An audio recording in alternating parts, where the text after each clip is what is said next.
Hi everyone, it's Molly Lombardi. We are going to be going over family in this lecture. There's a few different readings that I've highlighted for you guys in the syllabus. For the flow of this lecture, we're going to be using the pediatric nursing textbook, so RUD, and I'm going to pull different components in from Wilkinson and ATI, but we're going to follow that one flow. So if you want to have your RUD book open during the lecture, that would probably be best for you. And if you see me deviating, it's because I'm pulling from the other textbooks. To help us stay organized, I've divided the lectures up by different headings. This section is going to go over communication in families, so we will review the key components to communication, the nurse's role when communicating with families, and then barriers to communication. All right, let's do a quick overview of communication. Remember that this is a two-way process of sending and receiving information between at least two people. Effective communication is needed to establish a good rapport with the family, and this rapport will serve as the foundation to family-centered care. So last semester we talked about client-centered care, where the nurse is going to work with the one client to establish agreed upon goals, and then they're going to compose the plan of care with these goals in mind. Now we're going to switch over to family-centered care, where we develop the goals with this family unit. So communication is heavily influenced by culture, which is why you'll see that I have included the culture chapter as part of your readings for this lecture. So if you need to, go ahead and brush up on the cultural components. The two main categories of communication are verbal, which is composed of spoken and written words, and nonverbal. And nonverbal is composed of body language of both the sender and the receiver, gestures or hand movements that oftentimes are subconscious, and paralanguage, including the pitch, volume, and pausing that's woven within the spoken verbal communication. Children, they have this keen sense of nonverbal communication, and they can pick up on stress, anxiety, if there's a lack of trust that may be present by either the family members or healthcare members. So it's important for the nurse to pay attention to these nonverbal communicators. In addition to verbal and nonverbal communication, I've added listening here. Listening is an essential part of communication, and it allows us to take in the sending of information. Empathy as well is an important part of communication, and remember that empathy is the ability to understand another person's feelings. And having empathy, it's going to enhance your communication, especially with children and their parents. This serves as groundwork to building a trusting relationship. On the right-hand side of your slide, I've remade a chart from your RUD textbook. I liked it because it displayed the array of communication with families. The most effective form of communication is going to be the clear and direct communication. That it's when a message is sent in a form that's easily understood and to the right person. And on the other side is the least effective form, which is hidden and indirect, meaning the message is easily misconstrued and it's not sent to the right person that the message should go to. So let's say that there's a family that's composed of a mother, father, and their son. The son has asthma, and the mother smokes in the house. A clear and direct form of communication would be displayed as the nurse informing the mother that it would be best for her to quit smoking, or at least to not smoke in the home or around the child because of the adverse health effects that smoking causes to her son that has asthma. A clear and indirect message would be if the nurse had the same message but told the father instead of the mother. Hidden and direct communication, that's hidden and direct communication, would be displayed if the nurse educated the mother on various forms of pollens and pollutants that could potentially affect an asthmatic. Hidden and indirect would be the same message but given to the father. Now we're going to go on to the nurse's role when communicating with families. I first want to start off by acknowledging that the textbook, because it's a pediatric textbook, highlights what the pediatric nurse's role is. But these parts of information can be used throughout the lifespan. So if you have a geriatric client and the children are now their caretakers, or anywhere across the lifespan when you're dealing with families in healthcare, you can utilize these strategies, and you should utilize these strategies when you're doing family care nursing. So the first thing you're going to do is identify your role and also their role. What I mean by this is you want to let it known what you are here to do for them, and also what they can continue to do. And what I mean is oftentimes families come in and they aren't sure of what they can and can no longer do in the hospital setting. So for instance, if they have an infant coming into the hospital, they don't realize sometimes that they can still change their diaper, or if they're hooked up to a monitor, they're not sure if they can pick them up. So that's part of identifying the role, is saying what you are here to do as the nurse and also what the family members can continue to do. Those that care for the family members, again, in anywhere in the life span, should continue to do that. So continue to participate in ADLs. It's going to continue to enhance the care of the client, and that's what we want to do. Document interactions is what I have next. It's really important to write down when you have a phone conversation with any family member. So again, paying attention to HIPAA, if someone calls in and checks in on their child or their parent, you want to document that they did that. When they're at bedside and participating in care, you want to make sure that you write that as well. And same thing on the other side. If a family member isn't here or doesn't come in, it's important to document that as well, usually for legal reasons. The environment, you want to try to enhance the environment as much as you can to make it more comfortable. Remember that the hospital setting is a very sterile environment. So especially with the pediatric population, you want to alter the environment to make it more warm, inviting, and comfortable as much as you can.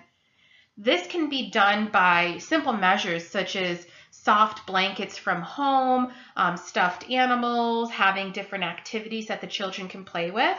And we'll get into that more in the pediatric section of this course. Privacy, and this is part of altering the environment, making sure that you have privacy and pull the curtains if it's a semi-private room, and also having family meeting areas and utilizing those meeting areas, those family rooms. In both the pediatric and adult units, they usually have those family meeting areas. Anticipatory guidance. So this is kind of preemptive nursing care, if you will. So that's teaching the families about different support and especially when we get into the pediatric side, developmental milestones and the safety concerns that go along with those. So that's also part of the nurse's role with communication, is making sure it's a safe environment and that they know what is next to come in their development.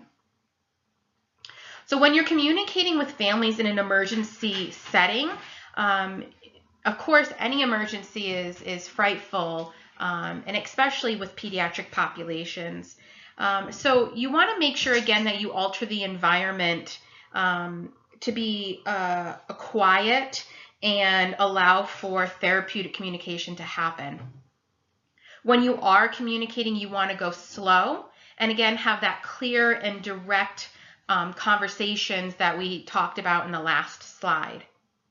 When you're talking, you want to be realistic. You don't want to give any false hope.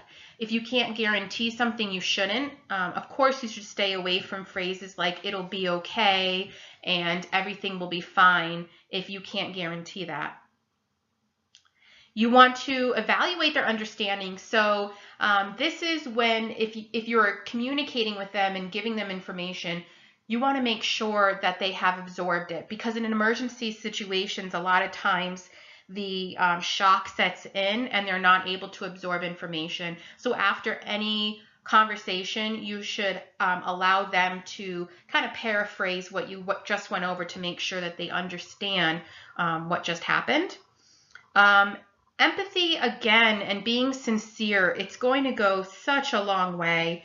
So being able to understand their feelings and emotions, but not holding them yourself. Don't have sympathy, but rather empathy. And then utilize resources. There's a lot of resources in a hospital setting, from pastoral care to child life specialists usually. They're social workers. You want to make sure, especially in emergency settings, that you are utilizing all the specialties that you can to help the client and their family cope with this emergency. When discussing barriers to communication, the goal is to identify potential barriers, hopefully before they happen or early on when you notice that they have begun, to enhance communication. In your red textbook, there are 9 barriers to communication that I've listed here. The first one is closed-ended questions.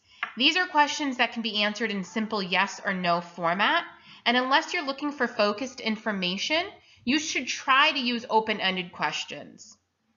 The next is prejudice or preconceived message. This can be on either side, either the healthcare staff or one of the family members. The nurse being self-aware is going to help prevent this barrier on the healthcare provider end of it. Third is unaddressed fears. This is often displayed as a family member not discussing their own fears or concerns, and can include the client as well. Next is lack of respect, and again, just like the prejudice and preconceived message, this can be displayed on either side. It's important to remember that respect is often hard to obtain and easily lost. The fifth barrier is insufficient information. This barrier can be avoided by providing frequent, effective education in a timely manner. And along those lines, we move to number 6, not answering minor questions. A good thing to do is to allow time for follow-up questions and time for answers that are going to alleviate this barrier. Failure of the nurse to understand the relationship within the family unit or between family members within the family unit. Failure to meet the developmental needs of the child. The nurse should be assessing the development of the child and then later alter the plan of care to meet the developmental needs. And we're going to talk about the development of children later on in this class. Last is the failure to consider cultural aspects. Again, culture is largely influenced in communication, so it's important for the nurse to understand their own cultural bias and to have a general understanding of their client's culture. Now we're going on to family structures. So we're going to start off by defining what a family unit is, identify the different types and functions of the family, the roles within the family unit, and then stressors that can happen within the families. Just like anytime you look up the definition of something, there's going to be a variety based on the sources that we look at. So their texts all have a different definition, but we can agree that a family unit, it must have 2 or more members to make up this unit. And these members will depend on one another in a variety of ways, including socially, financially, and emotionally. The family will take on a variety of different forms, and it's important for the nurse to know that no 2 families are going to be identical. Just like snowflakes, families are all unique. So the family will vary not only in forms, but also with their living arrangements and emotional connections to each relationship within that family unit. Let's dive into the different family structures. Know that the family structures within the United States have changed dramatically over the past few decades. A lot of that is because of socioeconomical concerns, that started the change. If you want more information about this, the Rudd textbook and also the Wilkinson goes into this in great detail. We don't necessarily need to know the decades that it started changing or the percentage that they make up. Just know that it's changed and it continues to change as time goes on. Let's start off by looking at the traditional nuclear family. This is when there's a married couple and their biological children. That's traditional nuclear. Nuclear family by itself is comprised of the parents and their children, and these children can either be biological, adoptive, or step. Next is a single parent family. This can be either a single mother or a single father, one parent that lives with the child or children as the family unit. Blended families are also called reconstituted or step families. And this is a family that has either a step parent, step child, or half sibling living within the family unit. Extended family is when there's at least one parent and child or children, in addition to another individual, which may or may not be related by blood, living in that same unit. Same-sex families are members of the same sex. They have children and a legal or common law tie. Foster family is a child or children that have been removed from the family of origin and placed with another approved family, and this is usually temporary. Adoptive is similar, but the children are permanently and legally brought into the family. Cohabitating or binuclear family is when the parents have separated or terminated their spousal roles, but they continue to work together to parent the child or children. Married or dyad is an adult couple living without children. Grandparent or sole extended is when either the grandparents or the sole extended can be either aunt or uncle or whatever family member it happens to be, that they raise the child or children as the sole parent figure. So they take on the mother-father role even though they're grandparent or aunt, uncle, what have you.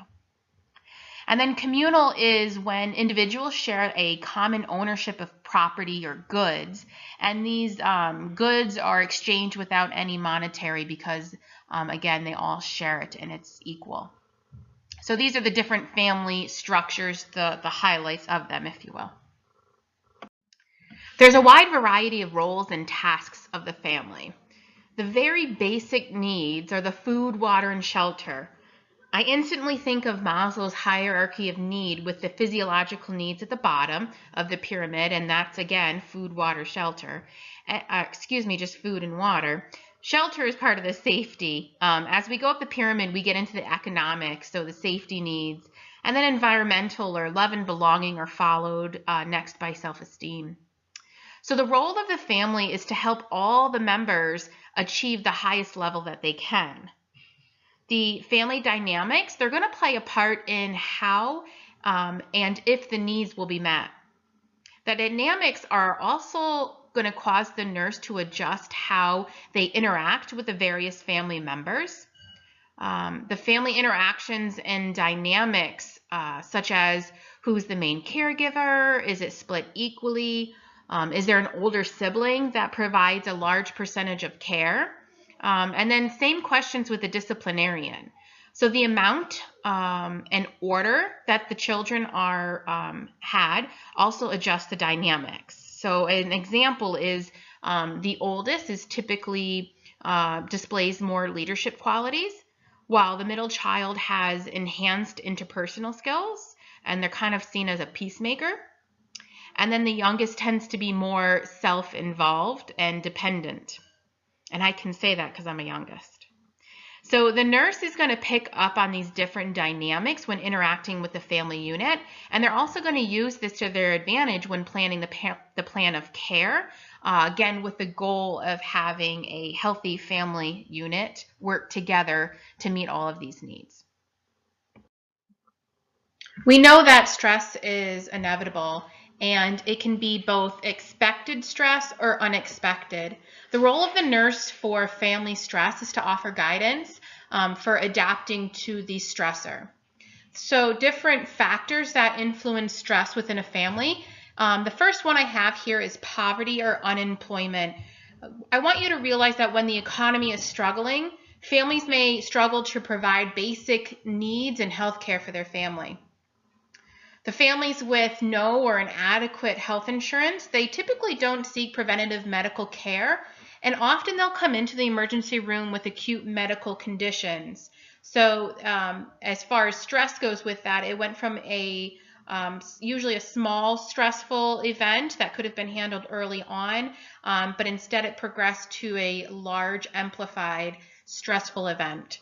Also, teenage pregnancy it's strongly associated with poverty and unemployment and also health risks. Homelessness. So this is a growing problem within many U.S. cities, not only for individuals, but also for families. Homeless families are often socially isolated. And many of the children of homeless families, they tend not to go to school, and those that do tend to perform poorly. So often homeless families, they don't seek medical care for significant health problems. And primarily this is because they don't know how to access the healthcare system, and they don't know how to qualify for healthcare services. Mental illness is another factor, again, because it delays the parent from seeking healthcare early on. Any cultural or religious constraints that would affect healthcare. There can be inadequate coping skills, so perhaps the adult family members have never learned to cope early on, so they don't, things again are amplified in a stressful situation. And then there's role strain. This is commonly seen with the dual working families, and the role strain is seen what lack of time that they're able to spend with the family, and then also the need for daycare or others to care for the young children at home. So those are all factors that are common to provoke stress in a family. And of course, a very stressful situation is any ill child. And every family is going to react a little bit different to a sick child. You'll see here the first one I have is disbelief. So they cannot accept that their child is ill. There can be frustration or anger or a combination of them. Frustration that it's out of their control, or they don't have the ability to fix it, or maybe there is no cure. And then, of course, anger comes with that. Denial, so they're not accepting what is going on. Guilt. Guilt is often seen when it's an accident that occurred, or if it's a genetic or hereditary condition that the child has. Anxiety, fear, and worry. I put those all together because they have a lot of overlapping qualities to them. Disruption in the family roles and routines. So think about any time a child is hospitalized, everyone is taken out of their normal routine, and it causes that child to need more time and energy and resources from the family members, from the parents especially. So it causes everyone in that family to kind of shift and have a disruption in their normal pattern. And then in saying this, there's also sibling rivalry, which is made worse, especially with young children who have a hard time understanding why the parents are always with a sick child. And oftentimes they feel left out or less than because of this. We are moving right along to family assessment. Here we're going to discuss the assessment of the size and structure of the family unit, also parenting styles. Let's look at the different components of a family assessment. The health assessment for the family, it's similar to that of the individual. The goal is to gather all essential assessment information for each of the family members. The health history, for example, is going to include the medical history of the parents, siblings, and grandparents. This family history can provide clues about the person's health and their susceptibility for disease. Genomics is the study of human genes and their function. Genomics helps us to understand how people respond differently to particular drugs and medical treatments. So when assessing a family history, you can use a pictorial tool called a genogram, And this is going to display the relationship of family members with pertinent health-related information. That's the picture you're seeing on your slide. And this type of family tree, it can provide a quick and useful context in which to evaluate an individual's health risks. The next part of the family assessment includes the structure of the family, which we went over a few slides ago. So it's important to note that the socioeconomical status, resources, physical and mental health, and identity are influential factors in the family structure. The average family size, it's also decreased pretty dramatically compared to that of a generation ago, and it's culturally dependent now. The developmental task, these include tasks a family works on as the child grows up and changes to the different developmental milestones. So an example is the parents of a school-aged child. They help them to develop peer relations and give them guidance with that. Family characteristics, they're going to include cultural, religious, economical influences on behavior, attitudes, and actions. Family stressors, we just went over those. Environmental, this includes the availability and family interactions with the community resources. So are they there and do they take advantage of them? Family support system, this is the availability of the extended family that they can rely on and use as a support system. This also includes work and peer relationships, as well as social systems and, again, community resources to assist the family in meeting their needs or adapting to stressors. Oftentimes, parents are viewed by their children as these powerful protectors. They are problem solvers because they have access to all the resources. So the parenting styles will really influence the child's developmental outcome. On your slide, you see that there's 3 common parenting styles. The first one is the authoritarian or dictatorial parenting style. And this is when the parent has the absolute rule and is very strict. Their child has, in turn, very little decision-making power, and whatever the parent says goes. Punishment is done by withdrawal of approval. And children are typically, they become shy and sensitive, but they're also very loyal and honest. The next parenting style is permissive or laissez-faire parenting. And this is when the children control their own environment and the child makes their own decisions. And they usually have very few rules to follow. Children, in turn, usually have difficulty following rules in a public environment, such as in the schools. And they typically grow to be more irresponsible, disrespectful, and even aggressive. The last is the authoritative or democratic parenting style. And this is kind of a blend of the 2 other parenting styles. It takes their positive aspects and blends it into this. There's typically firm rules that follow some freedom, so it's rules with discussion. The children are taught the correlation of their actions to their consequences. The children are typically self-reliant and assertive, and they have a high self-esteem. Part of the role of the pediatric nurse is to provide anticipatory guidance, which includes guidelines for promoting acceptable behavior in children. The first here you'll see on your slide is to set clear and realistic limits along with explanations based on the developmental level of the child. So they know what's expected and it's age appropriate and developmentally appropriate. Then the next is to validate the child's feelings. So always listen, actively listen. Suggest that the parents listen to what the child is saying and then offer a sympathetic explanation that is in correlation to those feelings. Then it's going to be another guideline is to provide role modeling and also reinforcement for appropriate behaviors.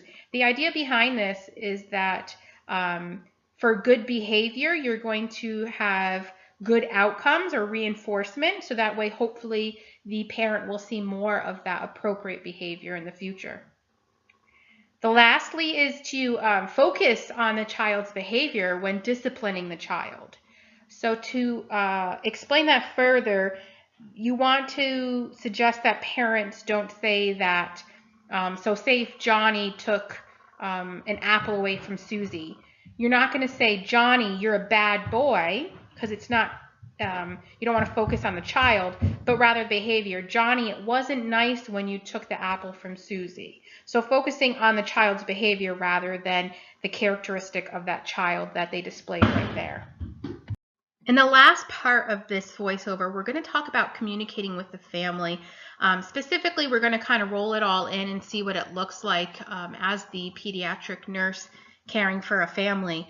So we'll first look at communicating with children, things that you want to do and want to avoid, and then communicating with adolescents, same thing here, and then communicating with the altered family unit, so families that are at risk for dysfunction, and how you need to take special actions to be effective communicators with the altered family. While most communication is going to take place between you and the parent, it's important to include the children in conversations and also decision making as appropriate. In general, the nurse should utilize active communication strategies and pay special attention to nonverbal cues that they observe, and then also nonverbals that they may be displaying themselves. Understanding growth and development will allow the nurse to alter the plan of care to the family's individual needs, and also to incorporate play and toys as a useful tool in nursing assessment and care. So we're going to look into this further based on the age groups, infant, early childhood, and adolescence. Special things that the nurse needs to pay attention to when communicating with infants is that they are not able to verbalize, of course. So you'll see on the left it has infant, and these are the items that the infant, and then later we'll go into child and adolescents, are going to display. And on the right-hand side of the slide are the actions that you as the nurse can take to target that specific development. So the infant's not able to verbalize, so the nurse is going to communicate, of course, with the caregiver. The infant, however, does have nonverbal behaviors, so the nurse can pay attention to cues and respond to those cues rather quickly to help promote their developmental need of that safety and security. The infant can coo, which shows that they're happy, and in order to make a more comforting environment, the nurse can utilize gentle touch.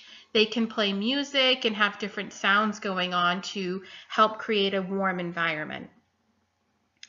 The infant will respond to touch, sound, and tone of voice. So the nurse can use the sing-song, wide-eyed, and high-pitched communication strategies. So that's going to be displayed like, oh, you're such a good little baby. Yeah, oh my gosh, that was awful, but you get what I mean. Quiet and observing environment. So the infant, during their time where they're taking in their information, that's when they're quiet and they're taking in everything that's going on around them. So the nurse can use different visual, auditory, and tactile stimulation to enhance that environment to continue the developmental progression of the infant while they're still hospitalized.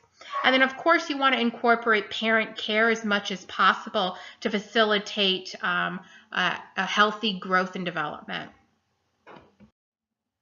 Now we're going on to the toddler and preschool age, which is also called early childhood, and this is 1 to 5 years of age. So here the toddler in preschool, by the time that they're 5, so at the end of the early childhood, their speech should be fully understood when you're listening to them. And the nurse should increase the communication with the child. So again, an infant, you have to mostly communicate and relay everything with the parent. And it should start to shift a little bit as they get into toddler and preschool age. This age group, they're full body explorers, and meaning this, they explore through doing. So allow exploration of their environment as, of course, appropriate, but letting them, so just a quick, easy example is letting them listen to and touch and explore the stethoscope before you use it on them is going to be very helpful.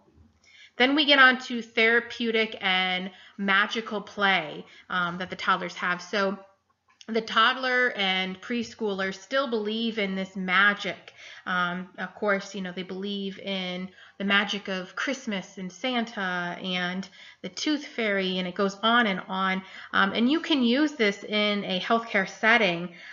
Use it to allow for the educational and therapeutic play. By letting them do things on their stuffed animals first. So listen, and if you have to give a medication to the child, you might want to pretend to give a medication to their stuffed animal that they have with them first. They are concrete and literal thinkers still. So as a nurse, you want to avoid using medical terms or words that have more than one meaning. The textbook uses ivy as an example. So they're going to think of ivy as the plant, poison ivy, where you're talking about an intravenous catheter. So be very careful with the words that you utilize with them. They also have that magical thought. They believe that their animals are real. So again, let them explain the procedures at their level, and you can use that within the explanation. So when they're going for an x-ray, you can simply say that they're taking a picture to see how their body is inside in a way that doesn't scare them. And again, using their stuffed animals or dolls or whatever is going to help out through your medical procedure explanations.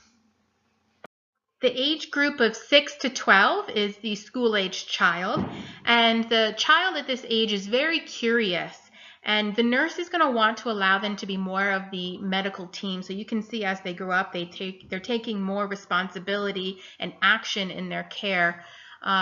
They're very hands-on, and they also enjoy tasks. They are eager to please. They want you to be happy. They love positive feedback. But they'll also bargain and try to delay care. If I eat all my food, maybe I won't have to have my shot tonight. So what the nurse can do is assign simple tasks and jobs that they can do to assist in their care, such as, taking off the blood pressure cuff. Or they can write down their weight when you weigh them and give it to you. Simple things like that's really going to make them feel important. They learn well with physical examples. So again, you still want to use simple explanations, but using models or pictures are really going to help with the school-age child when explaining procedures. They are able to verbalize their thoughts, feelings, and concerns more. So you can do more active listening to their concerns and respond to them as well. Validate that they have those feelings.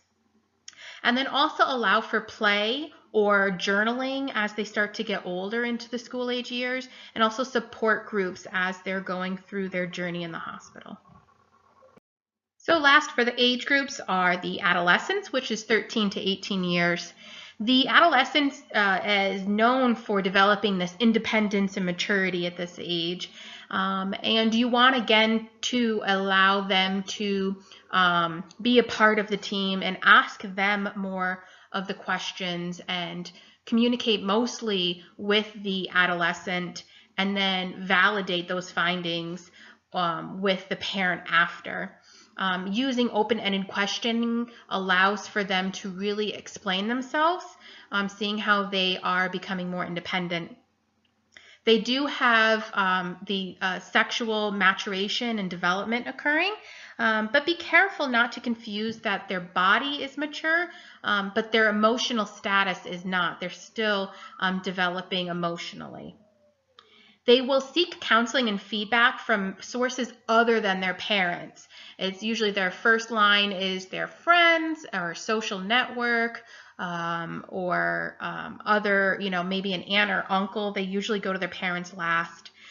So you want to, again, get majority of your information from the child, but also from the parent, and then clarify the different reports and opinions that you get from each of them. And then, of course, trust is really essential in this age group. So you want to, one, make sure you don't break that trust. So again, do what you say and mean what you say, but also explain the limits of confidentiality. So if they have statements of them hurting themselves or hurting another person, letting them know that cannot remain just between the two of you, but that anything that has to do with their sexual reproduction is confidential. Families may be affected by different situational crises. They could be anything from hurricanes to loss of job, loss of a family member, as well as developmental crises such as those experienced by adolescents. Common crises that families experience are described on the slide here, and they're broken up into different categories. You'll see the first is substance abuse, and this one is one of the biggest crises that a family can go through, and it affects the family the most out of all of these. Substance abuse, it negatively affects all of the family members, everyone within that family unit. The abuser is often enabled by the family members, and this is usually can be from denial or pride or embarrassment. The roles are all shifted. So if the mother is the substance abuser, then the father is going to shift his role and take care of both the father and the mother role. And then even sometimes it is not always that way. It can also be a child shifts roles and takes part of the role that the abuser was supposed to be doing. Codependent family unit. So what that means is the entire family unit kind of enables this substance abuse to happen. They also will typically limit outsider communication. And this can be done to keep secrets because remember, oftentimes it's shameful or they're embarrassed or they just want to be in denial about it. So they don't want to be, but they are. So they'll limit the outside communication so no one else might find out. So next we have a coercive family process, and this is when the members are very critical and punitive. So they are inconsistent often with their punishments. Consistency is key when setting limits. So it's very confusing for the child when there's inconsistencies. And also it's hallmarked by the child's behavior being ignored by the family. Then there's abuse, and this abuse can be either physical, emotional, or sexual. And again, this is when secrets are kept within the family unit, and it prevents a resolution from happening. Sometimes the non-abuser parent, so if it's a two-parent, the non-abuser will try to either ignore or cover up the behavior so that way others don't find out about it. And typically, one member of the family is singled out, again, in any aspect, the physical, emotional, or sexual. It's important to note that as nurses, we're legally bound to report any abuse that we reasonably suspect. It's not our job to investigate it, but if we have something telling us that there might be abuse going on, it's our job to call the hotline number and report it, and then let the investigators figure it out from there. Chronic physical or mental illness. So nurses should educate families. So this is when there's a chronic illness anywhere in the family, whether it's with, we're speaking specifically with the child here, but it can be any family member, the parent, spouse, grandparent, children, so on. So the nurse's role is to educate the family on the physical and emotional care that's needed by the family member who is experiencing chronic illness. You also can educate children in the family unit on the need for follow-up appointments, medication administration, anything that has to do with the plan of care. You're going to refer the family unit to specialists or departments as needed, whether it's social work or Social Security, Medicaid, or any other resources that might be needed to pay for the medical care or expenses. You want to educate the family on different techniques to assess for deficits. So strategies for interventions, when to call for help, etc. So hospitalization, this is when a member of the family gets hospitalized, it triggers a crisis automatically. The adaptation of the family unit, it really depends on the family's past experiences, their coping skills, and also the resources available to that family unit. As the nurse, you may need to coordinate the services within the community or in the home to facilitate the transition from the hospital to the home. And then finally, death of a family member.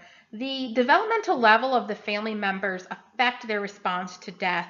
So someone who doesn't have abstract thinking yet is going to process a death much differently than an adolescent who has gained that stage.